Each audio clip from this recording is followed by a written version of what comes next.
at least yung big chunk of the 75 billion kung saan napunta. Ito na nga yung sinasabi natin na 51.7 billion na yung 20 billion chinap-chap nila into 60 million per congressman. No?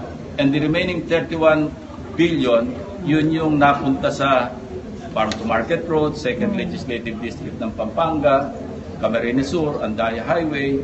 Yun yung 31. May breakdown kami and I'm going to present it tomorrow when I resume my interpellation. Sir, hindi ba Hindi pa validated yun kung part yung 51.7 billion na yun, part noong 75 billion.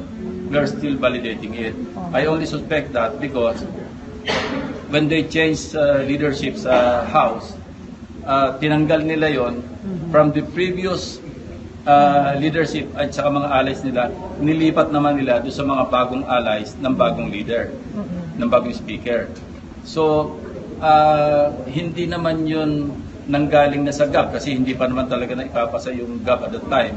So, na-insert na yun sa NEP. No? So, yung 51.7 billion na yung 20 billion napunta sa sinabing equally distributed among 297 congressmen.